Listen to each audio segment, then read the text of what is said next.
Listen to this from Politico. Senator John Ensign, Republican, Nevada, received a handwritten note yesterday from Joint Committee on Taxation Chief of Staff Tom Barthold confirming the penalty for failing to pay the up to $1,900 fee.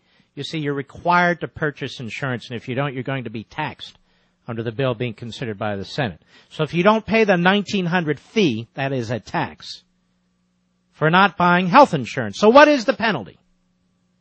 Violators could be charged with a misdemeanor and could face up to a year in prison or a $25,000 penalty or both. Barthold wrote in on a JCT letterhead, a Joint Tax Committee letterhead. He signed it, "Sincerely, Thomas Barthold." The note was a follow-up to Ensign's questioning at the markup.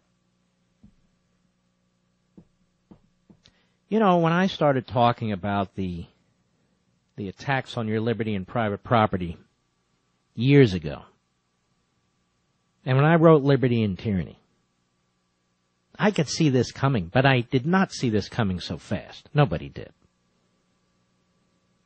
So for your sake, in order to ensure that you have affordable health care, they will tax you, and if you don't pay the tax or can't pay the tax, they can charge you with a misdemeanor, throw you in prison, and or charge you with $25,000 as a penalty.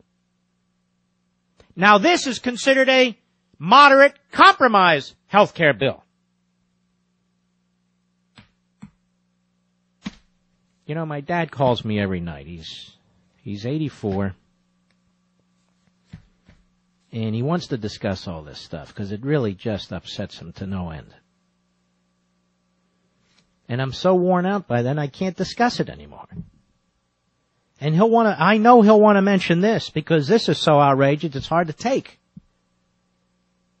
And this is why the people of this country, are rising up. When you hear this, you don't need a leader. You don't need a cable host or a radio host. You're going, what the hell is that? No, I'm not going to allow my government to do this. No, I'm not going to allow these coconuts in the Senate to pass this kind of crap and impose it on me, and not only me, my grown children. I'm not going to allow it. If you don't get government-mandated health care and don't pay for it or don't qualify for it, you're going to be fined $1,900. That's a tax. And if you don't pay that surtax, you could be charged with a federal misdemeanor and serve up to a year in prison and a $25,000 penalty. The hell is it any of their business? Oh, America. America.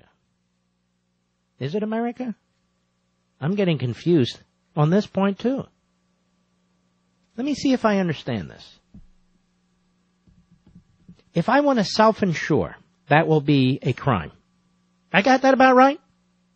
If I want to self-insure, that is not purchase insurance from anybody. I'll just take care of myself. I'm a small business, or I'm a wealthy individual, or whatever the circumstances. Or I need the money to pay for things like food and housing and an automobile and to fuel it so I can get to work, or whatever. I self-insure.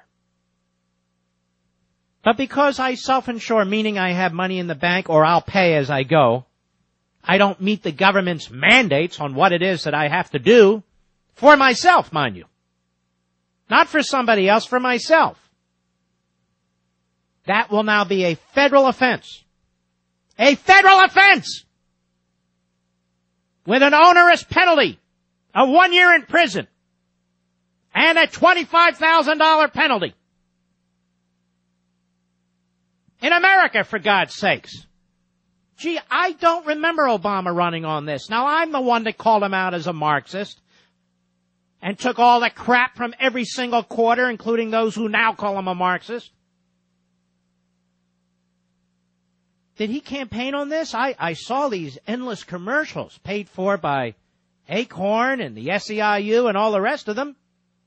I knew he had a white grandmother. I couldn't stop seeing her picture on TV. They were running that ad endlessly in Northern Virginia. And I knew John McCain was a horrible person. They kept telling me that he wanted to steal your health care. I remember that commercial, but I don't remember the commercial that said, you will either purchase insurance, the terms of which are dictated by the federal government, or you will be subject to a federal offense, prosecution, a year in jail, and a $25,000 penalty. I don't remember that commercial. I remember the white grandmother, and I remember the John McCain stuff. That's about it. I was bombarded with that.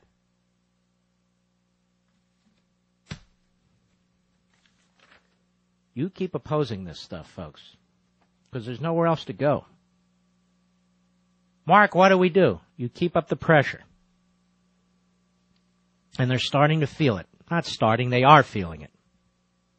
The phony blue dog Democrats, the moderates. You keep the pressure on. And in the Senate, some of them who like to tap dance around the issues, this isn't one of those votes you throw to the president and you throw to your party. This issue is so crucial. But look how they treat us. They treat us like like we're guilty of something. They treat us like we owe them. They treat us like they can dictate to us. And so many of our fellow citizens sit there with their thumbs up their nose and go along. Oh, what the hell? Hey, I'm going fishing tomorrow. What are you doing? Oh, I'm going to the bowling league. Oh, great. I like that Obama. Don't agree with him, but I like him.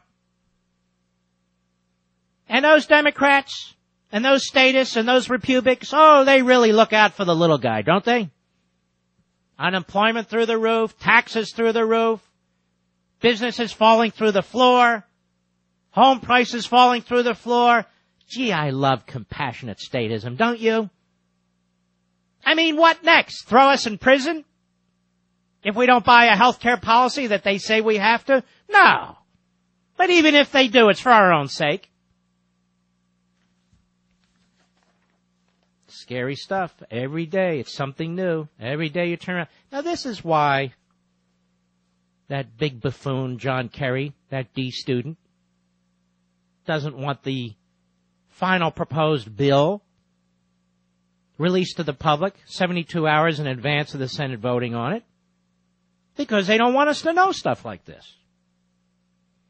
And I'm sure when Obama gave that speech to the joint session of Congress, he had no idea that this kind of thing was under consideration. No.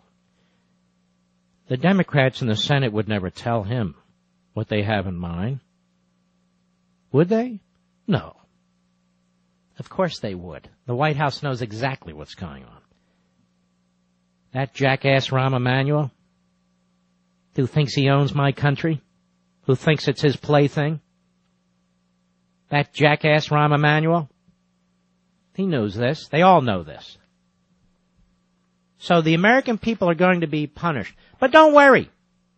Don't worry. You elderly people, you don't have to worry.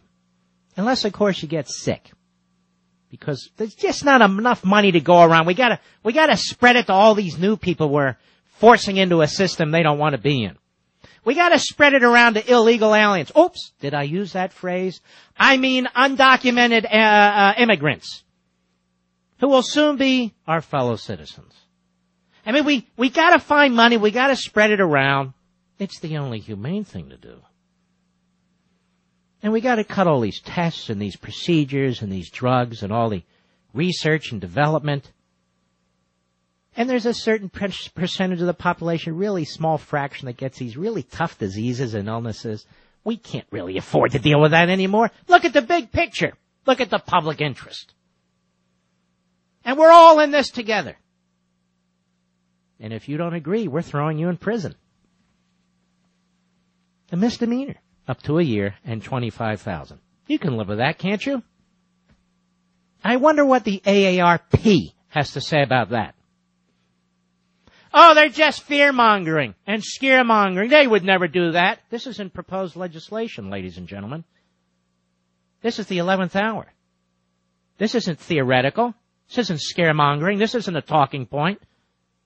The senator asked what the penalty is, and he was told what the penalty is by an official committee of Congress. Well, all right.